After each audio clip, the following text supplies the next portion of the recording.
பேரிச்சம்பழம் தான் ஸ்பெஷல். ஒரு 10 கிலோ பேரிச்சம்பழம் இருக்கு. அதை தூக்கிட்டு ஓடி வந்தான். நான் அப்படியே பார்த்தேன். அவன் என்னை சட்டையே வலிக்கல. என் பக்கத்துல நின்று அந்த நடிகை கிட்ட கொண்டு கொடுத்தான்.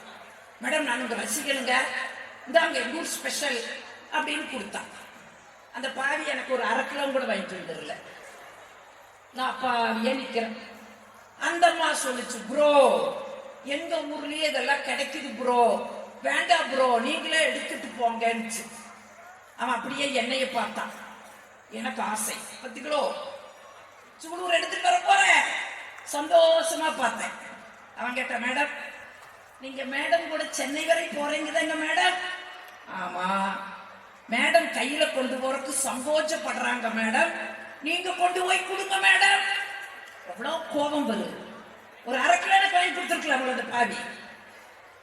நான் மாட்டேன்னு சொல்ல முடியல, ஏத்துக்கவும் முடியல. கொடு மேடம், லக்கேஜில் போட்டுறாதீங்க, திருடிடுவாங்க, கையிலே வச்சுக்கோங்க மேடம். கொண்டாட பாவி கையில ஏந்திட்டு அந்த பர்ச்சேஸ் பண்ணினது 2 பை 2 பக்கம் தோல்ல போட்டுட்டு சூட்கேஸை இழுத்துட்டு இமிகிரேஷன் எல்லாம் முடிச்சு லக்கேஜில் எல்லாம் அனுப்பிச்சிருந்த பேரிச்சம்பழத்தை தூக்கிட்டு ஃப்ளைட்ல ஏறுறதே மேல போட்டுடலான்னு போனா ஏற்கனவே நிறைஞ்சு கிடக்குது. மடியில வச்சு உட்கார்ந்துக்கிட்டு 4.5 மணி நேரம் பயணம். வயிற்றுல இருந்து சென்னைக்கு 4.5 மணி நேரம் பயணம். என் மனுஷங்கிட்ட கிடையாது பாரம். இந்த அம்மா தின்னு கொடுன்னு இருக்கிறதுக்கு நான் சமைக்கணுமா? அது சட்டையே வலிக்கல. கொஞ்ச நேரமா அது குடுன்னு கேட்கல, அது கேட்கவே இல்லை. அப்பப்ப மேக்கப் கலைஞ்சா எடுத்து மேக்கப் போடு, லிப்ஸ்டிக் போடு, என்னை பார்த்து ஒரு சிரிப்பு சிரிக்கு. அது வாட்டுக்கு உட்கார்ந்துட்டு வருது. சென்னை வந்தாச்சு. 4.5 மணி நேரம் அதை சுமந்து மனுஷெல்லாம் கனத்து போய் எதையுமே நான் என்ஜாய் பண்ணல. சென்னை வந்ததே அந்த அம்மாவுக்கு ஆடி கார் வந்துச்சு, எனக்கு வாடகை கார் வந்து நின்றுச்சு. சரி அந்த அம்மா கிட்ட கொடுக்கலான்னு கொண்டு போய், இந்த அம்மா உன் நண்பன் ரசிகன் கொடுத்ததுன்னு கொடுத்தேன். அது ஒத்த வார்த்தை சொல்லிச்சு பாருங்க, சாந்தாமணி எனக்கு அது வேண்டாம், அதை நீங்க உங்க வீட்டுக்கு எடுத்துட்டு போங்கன்னு தான் சொல்லிச்சு. சொன்ன அடுத்த நிமிஷம் நீங்க நம்ப மாட்டீங்க, 4.5 மணி நேரம் கனத்து போயிருந்த இதயம் அப்படியே பட்டாம்பூச்சியா பறக்குது. மனசுக்குள்ள ஒரே மத்தாப்பு மகிழ்ச்சி. ஏன் 10 கிலோ பேரிச்சம்பழம் எனக்கு வந்துடுது. ஏன் இந்த 4.5 மணி நேரம் எனக்கு அந்த சிந்தனை வரல?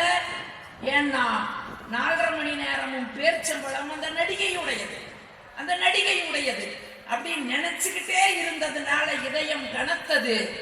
இந்த நிமிஷத்திலிருந்து பேரிச்சம்பழம் என்னுடையதுன்னு வந்ததுனால என்னுடைய இதயம் மத்தாப்பு போல மாறுச்சுன்னா, ஒண்ணு ஞாபகம் வச்சுக்கோங்க பிள்ளைகளே, பெற்றோர்களுக்காக படிக்கிறோம், ஆசிரியர்களுக்காக படிக்கிறோம் அப்படின்னா மனசு கனத்து போகும். இல்ல இந்த படிப்பு எனக்கான படிப்பு, என்னுடைய படிப்புங்கிற சிந்தனை உங்களுக்குள்ள வந்துச்சுன்னா அப்படியே மத்தாப்பு பாரி மனசு மகிழ்ச்சியா இருக்கு.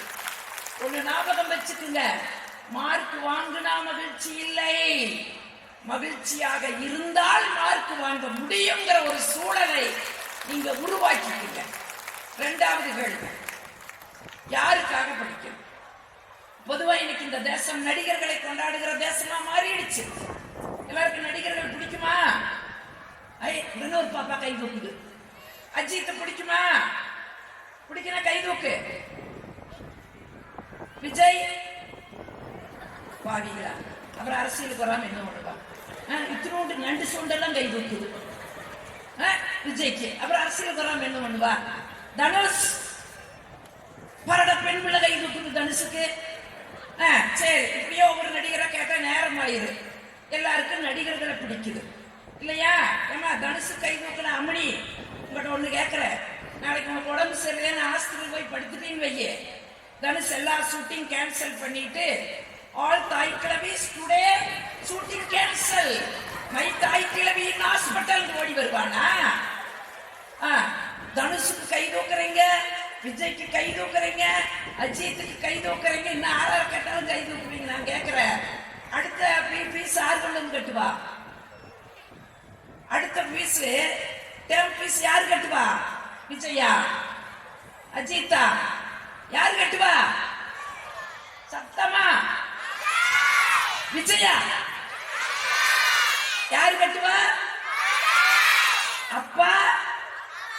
ஆமா. அப்ப கொண்டாட வேண்டிய ஹீரோ ஹீரோயின் யாரு? அப்பா அம்மான நல்ல கைய தட்டி விடு.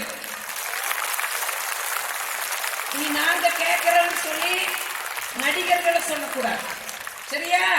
யாராச்சும் கேட்டா என்னுடைய ஹீரோ என் அப்பா, என்னுடைய ஹீரோயினி என்னுடைய அம்மான்னு சொல்லணும். ஏன் சொல்றது தெரியுமா? நீங்க அப்பா, இன்னைக்கெல்லாம் பெரும்பாலும் அப்பாக்கள் கூலி வேலை செய்யற அப்பாக்கள் தான் இருக்கிறாங்க. சனிக்கிழமையான கூலிய வாங்குவாங்க. வாங்கும் போது என்ன எண்ணம் வரும் தெரியுமா? ஐயோ, என்ற வெறி பிள்ளைக்கு இது பிடிக்குமே, என்ற பையனுக்கு இது பிடிக்குமே பலகாரத்தை வாங்கிட்டு வந்து வரக்குள்ள ஓவர் டைம் செஞ்சுட்டு வரக்குள்ள தூங்கிடுவோம். தூங்குற நம்மளை எழுப்பி சாப்பிடு சாப்பிடுன்னு ஊட்டி விடுவாரு. சாப்பிட்டு அப்படி இதெல்லாம் நான் அனுபவிச்சேன். சாப்பிட்டுட்டு தூக்க கலக்கத்துல அங்கேயே படுத்துக்குவோம். படுத்த உடனே அந்த கைய வச்சு நம்ம தலையில ஒரு தடவுவாரு பாருங்க. உலகத்திலே எந்த ராணுவமும் தராத பாதுகாப்பை காப்பேறி அந்த தந்தையினுடைய கரங்கள் தருகிறது என்று சொன்னால் ஹீரோ அப்பா தானே. பெண் பிள்ளைகள் இருக்கிறீங்க, சின்ன பிள்ளைகள் உங்களுக்கு தெரியாது, பெரிய பிள்ளைகளுக்கு தெரியும், பிளஸ் 2 படிக்கிற பிள்ளைகளுக்கு தெரியும். ஒரு தீபாவளி பொங்கல் வந்தா துணி வாங்குறதுக்கு போனஸ் 5000 தான் இருக்கு. அம்மா சொல்லி கூட்டு போக, எங்க பாருடி இதுல உனக்கு எடுக்கணும், அண்ணனுக்கு எடுக்கணும், கொப்பனுக்கு எடுக்கணும், எனக்கு எடுக்கணும், இதை வச்சு தீபாவளி கொண்டாடுவோம். உடனே அந்த பிள்ளை 800 ரூபாய்க்கு மேல எடுக்க மாட்டேனமாண்டு கணக்குள்ள போகுது. 2000 ரூபாய்க்கு ஒரு சுடிதார் தூக்கிட்டு வந்து நிற்கும். அப்ப அப்பா என்ன சொல்லுவார் தெரியுமா? உடுமா உடுமா, இந்த வருஷம் எனக்கு தீபாவளி வேண்டாம், எனக்கு எடுத்து கொடுக்கறது என் பிள்ளைக்கு எடுத்து கொடுன்னு சொல்லி ஒவ்வொரு அப்பாக்களுடைய தியாகம் தான் நம்ம வீட்டுல பண்டிகை. அதனாலதான் நான் முத்துக்குமாரன் அந்த கவிஞன் எழுதுனா, சாமி தெரியலன்னு சொன்னேன், என்ன தோல்ல வச்சுக்கிட்டு எங்க அப்பா சாமியை காமிச்சாரு. எனக்கு அப்புறம் தான் தெரிஞ்சது, ஒரு சாமியோட தோல்ல உட்கார்ந்துட்டு தான் நான் சாமியவே பார்த்திருக்கிறேன்னா. இனிமேல் அப்பா மாதிரி சொல்லுவீங்களா? அஜித்னு சொல்லுவீங்களா? விஜய்னு சொல்லுவீங்களா? சொல்லக்கூடாது. சரி, அம்மா சாதாரணப்பட்ட அம்மாவை எத்தனை கேலி பண்ணுவோம் அம்மாவை. என்னமா சாப்பாடு? பிஸ்பலா பாத்து. நீ செஞ்சதுக்கு பேர் பிஸ்பலா பாத்தாக்கு. அமுதாளோட அம்மா செஞ்சாதான் பிஸ்பலா பாத்து. கேலி பண்றோமா, கிண்டல் பண்றோமா? ஆனா எந்த அம்மாவும் பாருங்க, பிள்ளைகளை பத்தி குறை சொன்ன நாங்க சொன்னாலோ நிர்வாகத்துல சொன்னாலும் நம்பவே மாட்டாங்க. எப்ப பாரு அந்த டீச்சருக்கு என் பிள்ளை குறை சொல்றதா, எப்ப பார்த்தாலும் என் பையனை குறை சொல்றதா. யாரு? அம்மாவுக்கு நம்பிக்கை உண்மையில. இன்னும் சில அம்மாக்கள் சொல்லுவாங்க பாரு, ஆடி போய் ஆவணி வந்தா என் புள்ள டாப்ல வருவான்னு சொல்லி ஒவ்வொரு அம்மாக்களுடைய நம்பிக்கை இல்லையா? அப்ப அந்த அம்மா கொண்டாடப்பட வேண்டியவங்க இல்லையா? நான் இப்படி சொல்லி முடிச்சிடுறேன். நம்ம மகிழ்ச்சியா இன்னைக்கு இருக்கிறோம், நம்ம பிறந்த நாளை மகிழ்ச்சியா கொண்டாடுறோம். ஆனா அந்த மகிழ்ச்சிக்கு பின்னால ஒருத்தருடைய வழி இருக்குது. நம்ம எப்பாச்சும் உணர்ந்திருக்கிறோமா? யாருக்காச்சும் தெரியுமா? ஏன் நீங்க இந்த கரண்ட் இதையெல்லாம் வாட்ஸ் அப்படிங்கிற ஒரு அளவில் அளப்பாங்க. சயின்ஸ் படிச்சவங்களுக்கு தெரியும். அதே மாதிரி பூகம்பம் எல்லாம் ரிக்டர் அப்படின்னு ஒரு அளவில் அளப்பாங்க. சவுண்டு டெசிபல் அப்படின்னு ஒரு அளவில் அளப்பாங்க. மனித உடம்புக்கு வர்ற அந்த வழிய டெல் அப்படின்னு ஒரு அளவில் அளப்பாங்க. ஒரு சாதாரண மனிதனுடைய உடம்பு 47 டெல்லு வழியத்தான் தாங்கு. அதுக்கு மேல நம்ம செத்துருவோம். இந்த உடம்புக்கு 47க்கு மேல வழி வந்தா நம்ம செத்துருவோம்.